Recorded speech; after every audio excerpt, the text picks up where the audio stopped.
Hi, I'm Rebecca Barton, and this is my Understanding My Community presentation.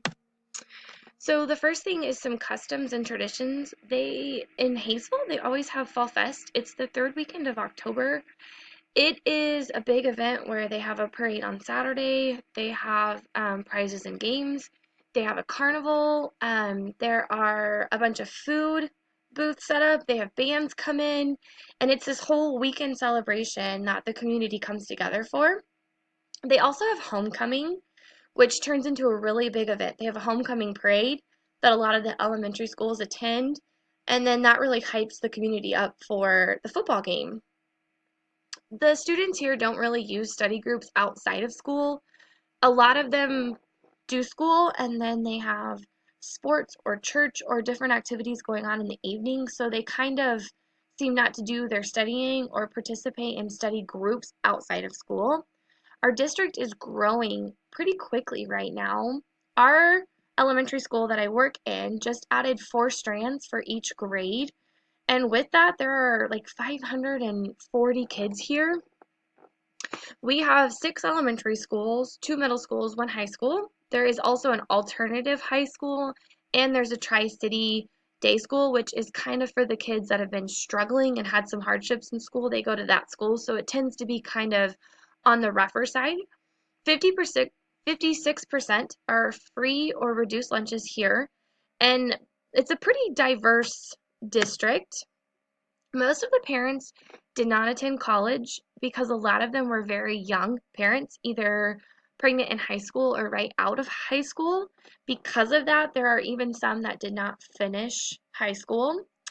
Most grades are pretty close with gender. There seems to be years where there's a little bit more boys than there are girls. Like currently in my class, I have more boys than girls, and it just kind of fluctuates each year, but overall, pretty close on that.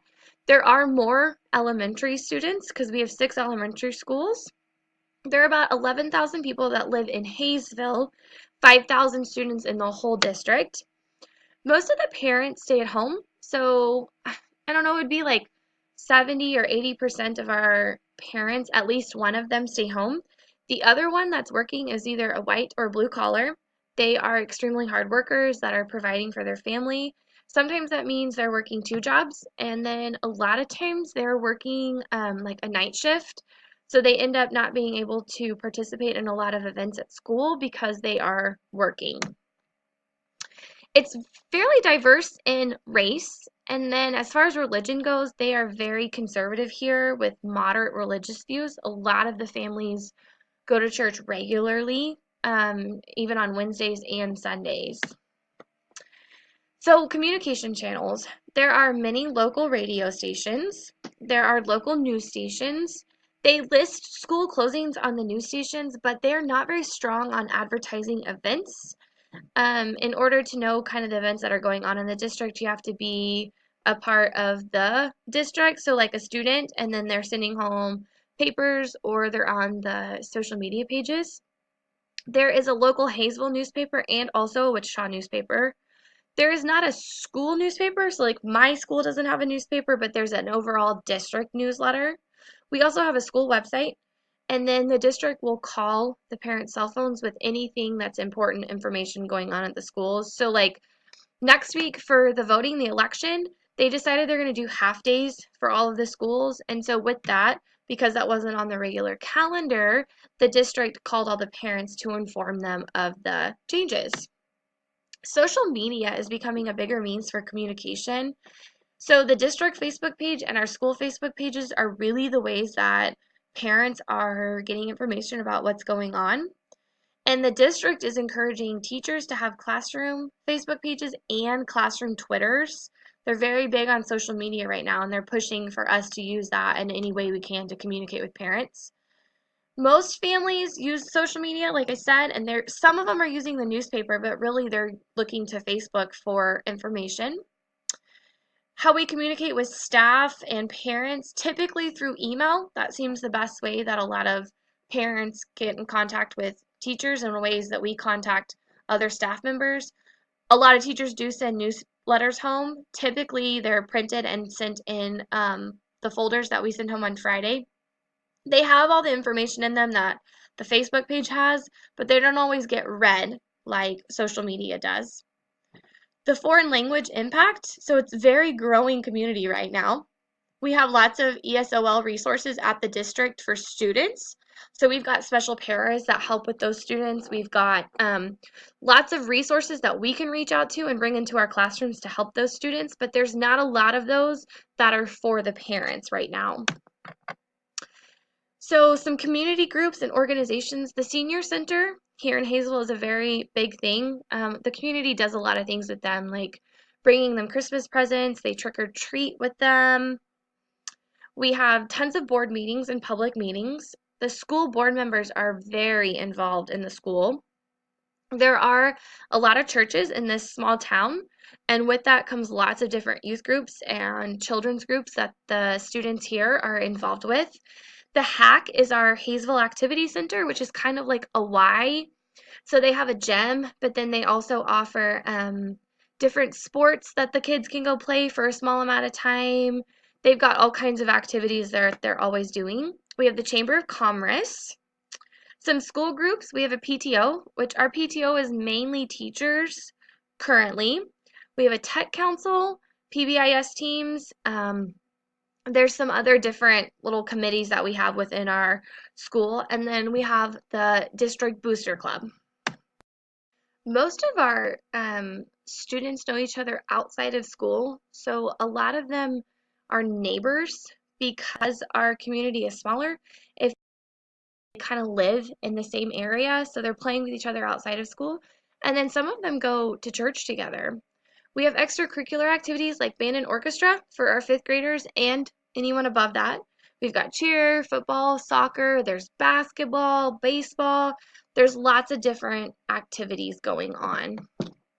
So some of our leaders, so definitely our superintendent is a school leader, and then the board members, which are very active in our school and what's going on. The principal.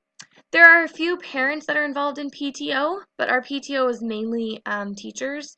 And there's lots of extracurricular activities. And we also have a teacher that teaches in one of our elementary schools here that's a state representative. Some community leadership, we've got the mayor and the city council, chamber of commerce. We also have a district resource officer that goes throughout the schools and helps out when he needs to. Most community leaders are very invested in the education of the district.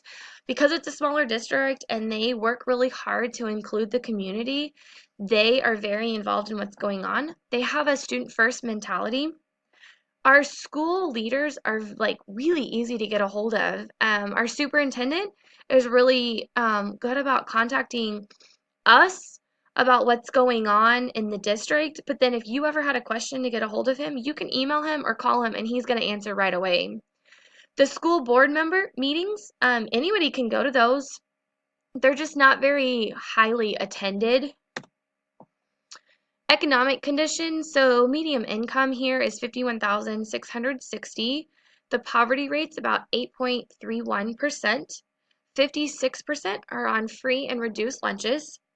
There's not a hospital in the city of Hayesville, but there's one nearby in Wichita. There's actually more than one in Wichita. There's very few local businesses. They seem to not do well in this town because it's small. It's not that the community doesn't support them, it's just because there's a lot of working families and they either don't have time to go out and support them or they just don't have the funds to do that. Our enrollment just keeps growing yearly. The superintendent is very supportive of schools and the needs of school. If you came to him with something that you needed, he would be very willing to get that for you. So is our principal. I mean, he always tells us to ask for things we need, and if the funds are there, he's going to do what he can to get it for us. The board is not always on the same page at first. They are very school-centered, but sometimes it takes them a little bit longer to agree to things just because I think they want to save the money more than just give it out and do what they need to do to make the schools better. Some board members are very concerned with how the money is spent, but once it's presented and once they are understanding of what things need to be done in the school, they jump on board pretty quickly after that. We recently received a grant to fix some issues in the school. So, like, my school got new walls because we had some really old, like, glass blocks on our walls that we just fixed up. Our roof, every time it rained, would leak, and a lot of our rooms would turn into rainforest with puddles on the floor and things super wet. So they've been working on the roof, but we've also built like FEMA shelters in all of our buildings. We've put secure entrances in. We've done a lot of stuff with the grants to fix our schools up. There's not a lot of social tension here. Community are very supportive of diverse families. They are very encouraged by them and welcoming to them. Many families grew up here and then they just chose to raise their families here. And they're very accepting of new people that come into the community. So extra sources of information. We've got a school website, a community website. There's a bunch of parent organizations. There's PTO, and then there's always opportunity for there to be volunteers in the classroom. We've got the Chamber of Commerce. Power structures. USD 261 is a mid-sized district, so the superintendent and all admin are readily available and easy to get a hold of. There's never been a problem where I needed to contact someone that they didn't get back with me fairly quickly. Power structure is the board, superintendent, principal, teacher, and then other staff. And then, just like anything, the parents always seem to step out of line and go straight to the top instead of handling situations with the teacher and then going to the principal and then going to the superintendent. A lot of times they step around and contact, the superintendent first or things like that.